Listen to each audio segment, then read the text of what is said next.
what the issues are going to be. What words do you watch for when you're looking, you're standing there in the grocery store and you're reading, well, with your glasses or your arms way out here now for me, right? You're reading the ingredients going, okay, is there casein in there anywhere?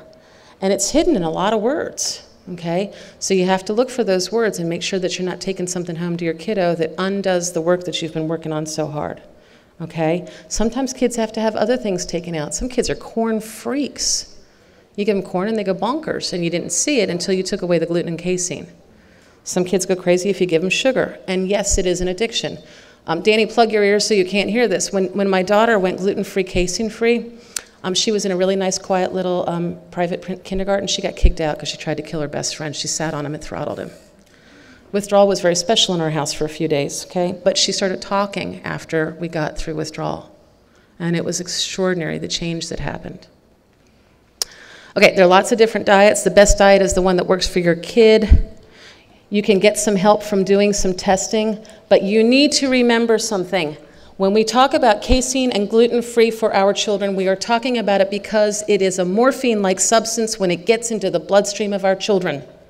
That is a very different phenomenon from being IgE or IgG allergic to gluten and casein. So if the IgE or the IgG test says, oh, gluten and casein are okay, no, they're not. Because you're still dealing in our population of children especially with the opiate effect of casein and gluten, okay? Macaroni and cheese is a comfort food, okay, for all of us. We all get a little drug from it, but our bodies break it up a little more quickly than our children do. And a lot of our kids are gluten and casein hounds because they're looking for their next fix, okay? Medically prescribed diets are a tax deduction, and we had a talk this morning on tax deductions, so that's a beautiful thing. Jerry and I were given a talk at a mini-Dan a few years ago, and at home, his mother, this child's mother was in the audience, and she's going, oh my God, I really have to tighten down on gluten and casein, and she went home and he had chowed down on gluten and casein, and she walked in the house screaming at poor Kyle. So he was in our office the next week, and this is what he drew for us. It hangs on the wall in the bathroom at the office. Okay, so this is in your handout, okay? These are things that you can try at home without having to have a prescription for them, okay? I need to give you a word of caution. Herbs are medications. They are very powerful, and you need to start low, go slow, be cautious, and make sure that it's a good thing for your kid, okay? Because not all of them are going to be the same in every single every child. One of the great lessons I hope you learn from what we're talking about today, and if you learn over time, every child is different. You cannot do the same thing that your friend on the internet did for their child and expect to necessarily have the same result in your child, okay? Our kids are so unique. It's why they take so much time and they're so difficult to treat, okay? And we make our drugs from herbs very often, or we synthesizing something that looks like an herb. Now, if you have a physician who's willing to work with you, then these are some of the things that we do, okay?